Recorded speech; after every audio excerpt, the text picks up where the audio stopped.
반갑습니다. 수학작가 김정현입니다. 자, 오늘 영상은 이제 8월 7일날 업로드가 될 영상일 거고요.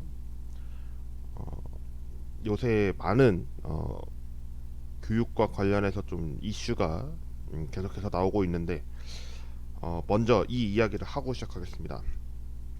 늦었지만 서희초등학교 관련 교사의 안타까운 사망 사건에 대해서 깊은 애도를 표하고 삼가 고인의 명복을 빕니다.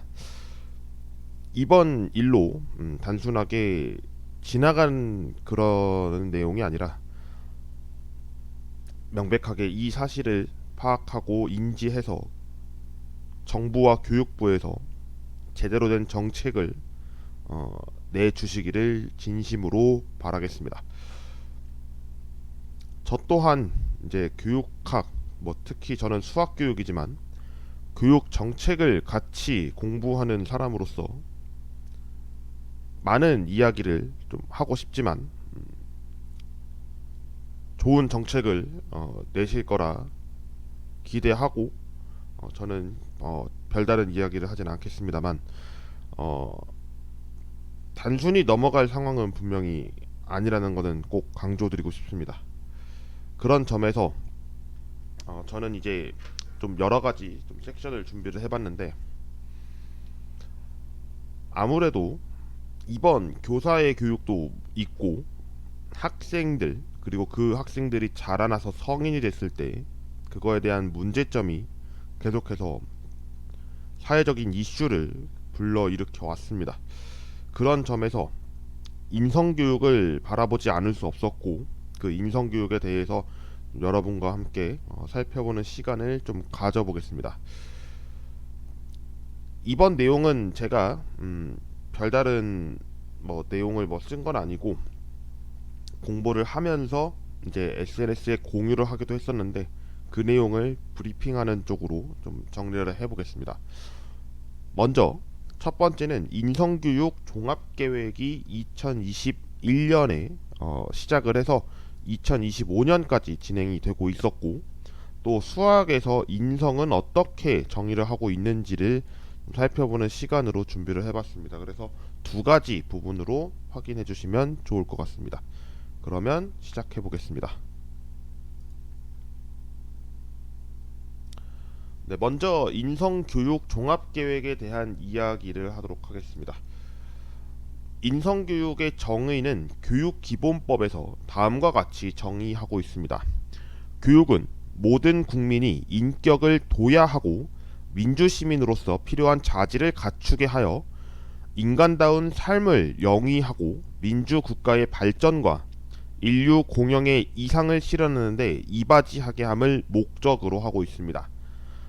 이를 바탕으로 학교 교육에서는 학생의 창의성 개발과 인성 함양을 포함한 전인적 교육을 중시하여 이루어져야 한다고 밝히고 있고, 이제 교육 과정에서 인성 교육을 바라볼 때 2015 개정 교육 과정과 2019 개정 누리 과정에 대한 이야기로 접근할 수가 있습니다. 참고로 현재는 2022 개정 교육 과정이 나타난 시점이지만 인성교육 종합계획이 나타난 시점은 2020년에 발표된 점에서 2015 개정교육과정이 이 부분에서 제시되었다는 점을 말씀드리고, 누리과정의 경우에는 유치원, 아동에게 필요한 교육과정으로서 제시되는 내용으로 보건복지부와 교육부가 2019년에 개정 누리과정을 발표한 바 있습니다. 이를 통해서 제시된 인성교육은 다음의 내용과 같습니다.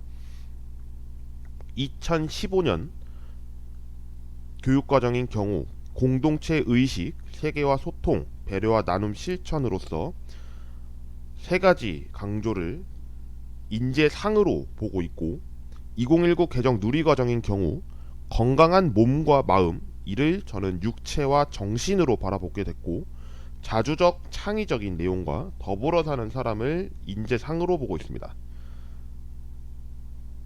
이를 바탕으로 이 인성교육에 대해서는 현재 인성교육진흥법이라는 법도 현재 존재하고, 이를 가지고 시행령도 함께 공존하고 있기 때문에 이런 부분에서는 법적으로 현재 시행 중이다라고 말씀을 드립니다.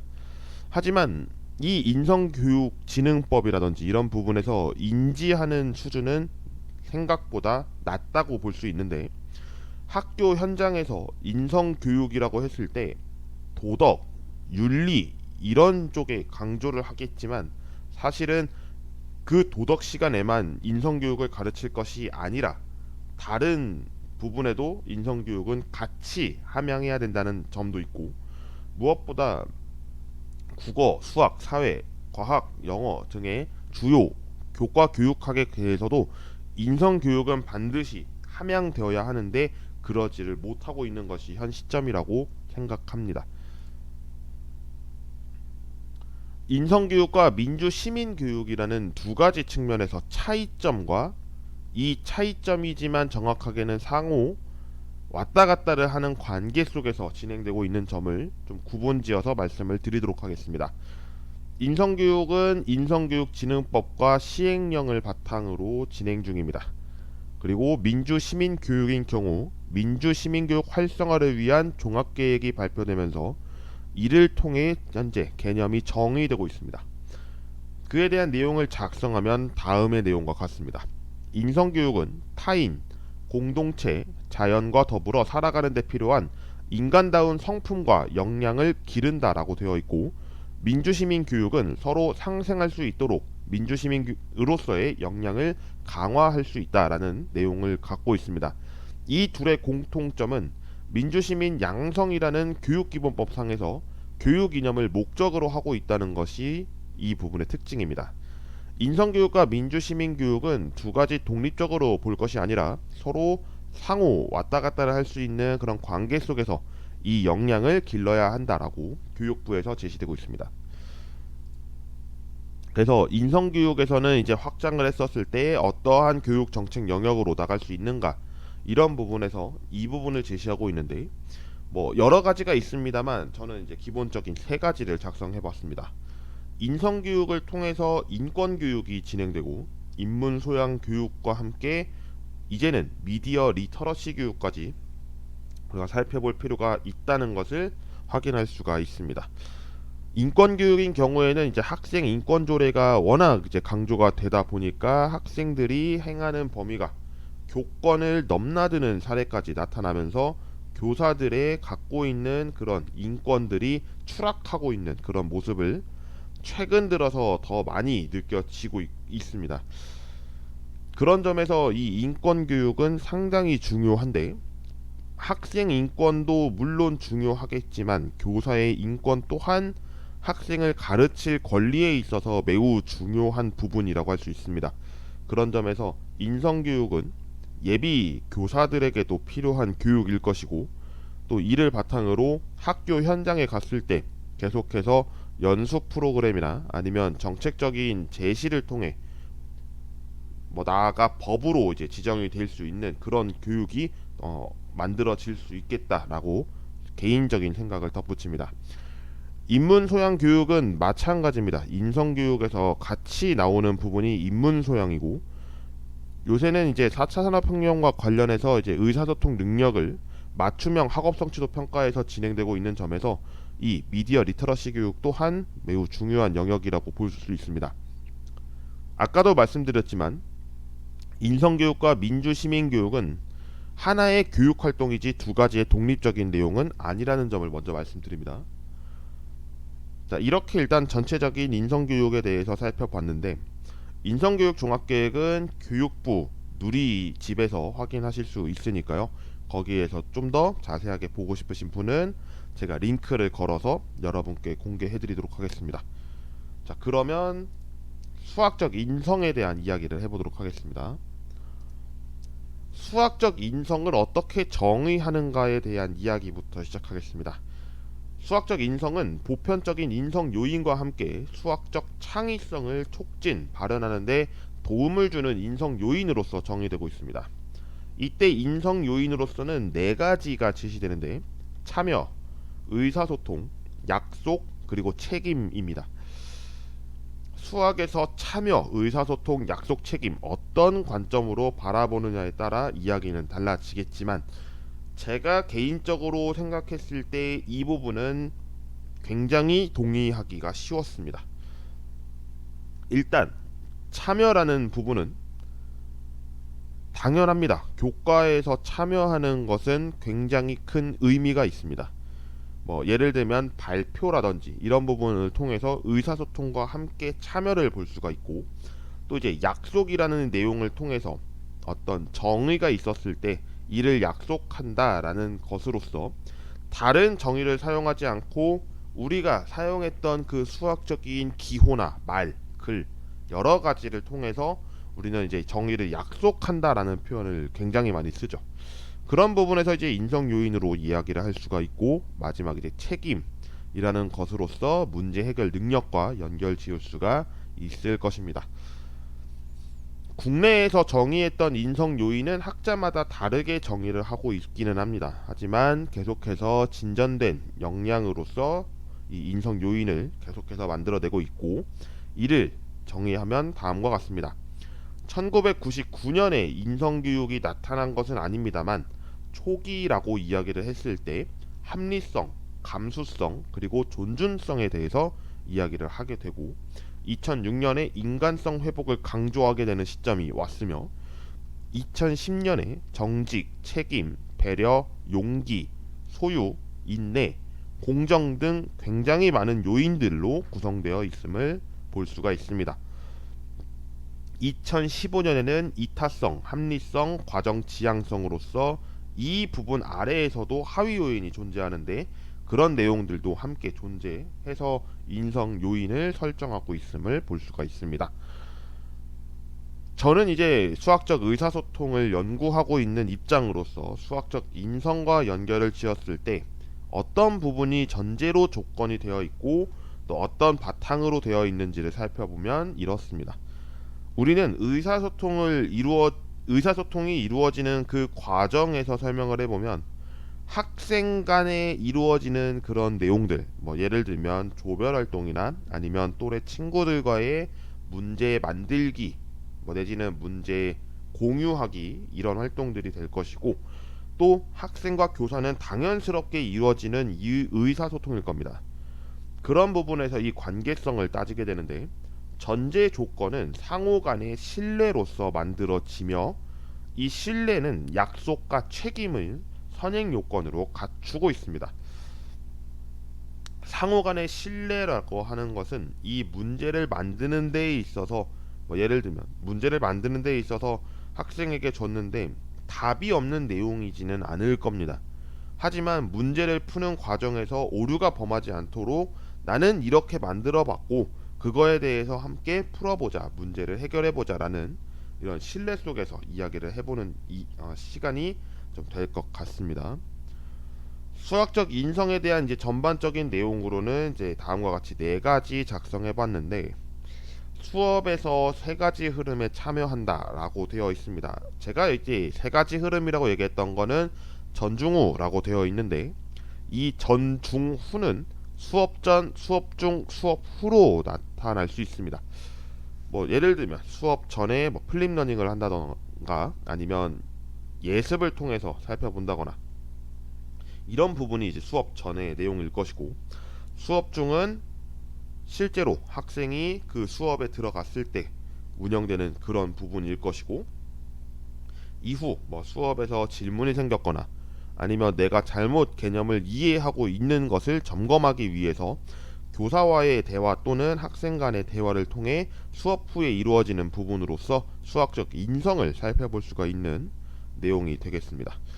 두 번째로 상호 간의 담화 과정에서 원활한 상호작용을 도출한다. 이 부분에서 말하기와 듣기에 중점이 된다라고 했는데, 이 말하기와 듣기는 의사소통 측면에서 말하는 주요 요인 중 두 가지입니다. 우리는 의사소통이기 때문에 말로써 전달을 하지 쓰기로써 전달하지는 않습니다. 그런 점에서 이 담화 과정이라는 것은 계속 왔다 갔다를 하면서 구두적인 말로 표현을 하면서 듣고, 또 그것을 잘 들었는지에 대해서 다시 말해보고, 계속 이제 왔다 갔다 하는 그런 커뮤니케이션을 얘기하는 거죠. 이를 이제 영어로 표현해 보면 이제 오럴 커뮤니케이션이라는 영어를 쓰게 되는데, 그런 부분에서 이 원활한 상호작용을 도출하기 위해서는 이런 담화 과정 또한 중요하다. 대신 이 담화 과정 또한 위에 있던 전제 조건과 동일합니다. 상호 간의 신뢰가 있어야 담화 과정에서도 원활하게 이루어질 수 있지, 아니면 이 신뢰가 깨지는 순간 말하는 것부터 원활하게 이루어지지는 않을 것입니다. 그리고 세 번째는 약속, 그리고 네 번째는 책임입니다. 약속은 제가 아까 말씀드렸던 이제 정의하고는 조금 다른 측면에서 봤을 때 수업 시간에 이루어질 수 있는 어떤 환경적인 규범 측면에서 약속이라는 것을 할 수가 있고, 뭐 예를 들면 이런 부분이죠. 나는 수업 시간, 만약에 이제 교사가 학생과의 얘기를 했을 때 어떤 약속을 걸어놨습니다. 예를 들면, 자, 이번 시간에는 5문제를 풀어볼 거고 여러분은 그 5문제를 모두 이해했으면 한다라는 그 약속을 하는 거죠. 그래서 이것 또한 이제 선행 요건으로 주어지는 그 부분에 설명되어 있는 내용이라고 할 수가 있겠습니다. 네 번째는 이제 책임입니다. 이제 개인끼리의 책임. 그러니까 개인이 만약에 무언가를 했었을 때 이 부분에 책임을 질 수 있는가?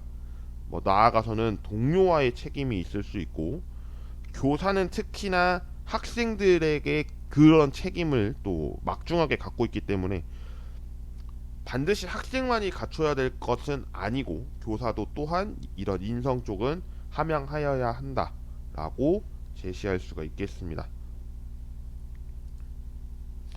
자, 이렇게 일단 인성 쪽에 대해서 그냥 전체적인 인성교육 종합계획과 수학적인 인성을 살펴봤는데, 사실 제가 이제 수학적 인성을 살펴보게 된 거는 수학적 창의 인성에 대한 이야기가 도출이 됐어서 그 부분을 함께 본 것이고, 인성교육 종합계획은 제가 원래 1차를 갖고 오려고 했는데 1차보다 2차 현재 최신에 맞게 제시가 어떻게 되고 있는가를 좀 보면 좋을 것 같아서 준비를 해보게 됐습니다.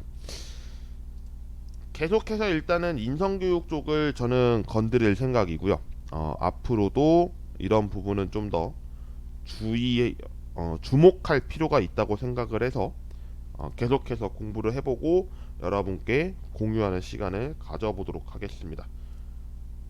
오늘은 여기까지 영상 촬영을 하고 다음 그 주에 한 요일에 걸쳐서 발표를 또 해보겠습니다. 약속하겠습니다. 8월부터는 주 2번이 비정기적으로 업로드가 될 예정입니다. 그래서 여러분께는 조금 뭐 올라오는 시각이나 아니면 올라오는 요일이 불규칙하더라도 많은 시청을 부탁드리고, 이 인성교육이라는 것이 앞으로 계속해서 이제 주목하고 있는 이 사회적 시대상에서 큰 관심을 이제 갖고 볼 필요가 있겠다고 생각을 합니다. 제 개인적인 생각과 함께 오늘 발표를 마치겠습니다. 시청해주신 모든 분께 감사드리고 구독, 좋아요 한 번씩 부탁드립니다. 다음 시간에 뵙겠습니다. 고맙습니다.